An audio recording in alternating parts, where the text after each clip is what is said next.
somewhat reminiscent of the Utah-Milwaukee back-to-back we had a year or two ago. I don't remember what year it was because I don't remember yesterday. But, to win a home game last night and then to get into the hotel around 4 o'clock, guys don't get to sleep till 5 o'clock in the morning. And to come out and win a really ugly game speaks volumes about our group. Couldn't be more proud of our team for staying with it. Wasn't going our way. We got down by 14, but we stayed with it. At the end of the game, Mike, obviously our late game execution needs to improve, shot selection, turnovers, whatever it may be. But I just showed the team that play, guys could have quit on that. It was a 3-on-1 break. Will Barton didn't need to get back, and the play that he makes on Malik Beasley at the rim saves it. But also Nikola gets back, and he gets a second block on Anthony Edwards. So good teams find a way to win. Last night, it was a blowout. Tonight, it was a grinded out slugfest. But at the end of the day, we're 4-2. We've won 2 games in a row, and this was a division game. And these games matter. The last 3 seasons, we've had the best record in that division every year. And that's a goal of ours, to be the best team in the Northwest Division or whatever division we're in. So good win. I thought Bones Highland was great. I'm so proud of that kid. He got, rotation minutes in the first half. I thought his energy to close out that first half was really key. And let's be honest, every time you put him in the game, he does something well. So really proud of Bones going out there and playing the way he did. Nikola, 26 and 19 and 7, phenomenal play. And I thought Monte Morris, another really good game. And he finally made a free throw. So he got that in his belt. So, a lot to clean up, but I love cleaning things up after a win. You got in at 5, or guys got to sleep at 5 a.m. What do the rest of the day look like? Is there what type of prep happens on a day like this when you guys are just zonked? Well, we knew, the hope was we'd land around 3 o'clock, but, it never happens that way. Katie knows, she's right there with us. So knowing that this is an 8 o'clock game, knowing that we got into so late, and it's not like when you guys get to their room, they go right to sleep. For me, I'm up doing work, recapping the Dallas game, getting ready for tonight. So you're not turning the lights off to around 5:30 a.m. So we allow our guys to sleep. We had a 1 o'clock team meeting. Quick recap of last night. Reinforce the positives, turn the page, talk about Minnesota, personnel, plays, and then get them back to the rooms maybe for one more nap before we come over here. So it's a quick turnaround. But, again, I think our guys answered the bell, and we'll get a day off tomorrow, travel to Memphis, and get ready for a very good team in the Grizzlies.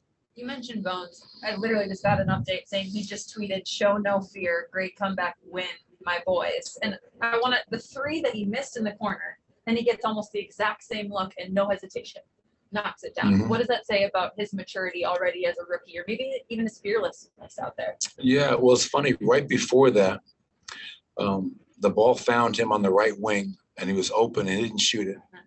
And I yelled at him. I said, "Shoot the damn ball." And when I took him out, I said, "Listen, whether you make or miss that shot, it's a great shot. You're a really good shooter. You're a scorer, and I don't want you ever turning down open looks." And I yelled to him on the court. So when he got that one in the corner, he missed it.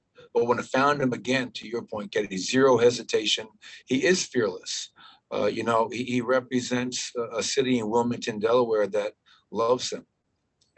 And the pride he plays with is for his family and his community back home. And I just told our coaches, man, every time I put that kid in, it's becoming so obvious. He needs to play every night. I mean, and I don't think we win this game without Bones Highland.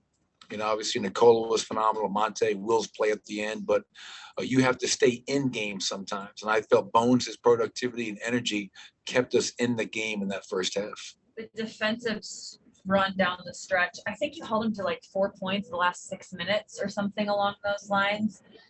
Number one, who got the defensive player of the game today? And number 2, what did you see in that stretch where the lockdown was just there?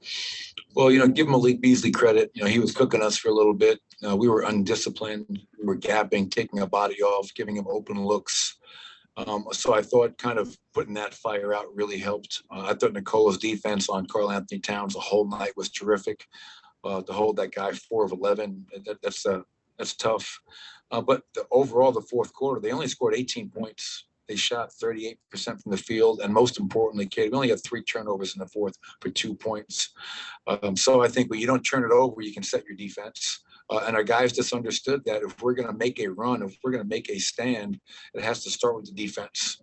Guys were locked in. We rebounded. The rebounding gave us trouble throughout the night. But I felt in that fourth quarter, we did a better job of limiting them to 1 shot. And that's what it takes. I think we played 6 games, and 5 of our first 6 opponents we've held under 100 points, which is incredible in today's NBA. So, Jordy, Popeye, Charles, our defensive coaches are doing a hell of a job. Our players are buying in, committing. And like I said, when you can't make shots and you're turning the ball over, you better get stops from the other end. And we did that. That's a player of the game. So I told our guys, you could have given it to Nicola for his job on throughout the game on Karl Anthony Towns. But sometimes it's not the game. Sometimes it's just a play. And so Will Barton is our first 2-time winner of the DPOG. He's pretty excited about it. He's got a lot of jewelry that already looks like that, so it just kind of adds to his collection. But that play that he made on Malik Beasley, was just fantastic. It was a game changer.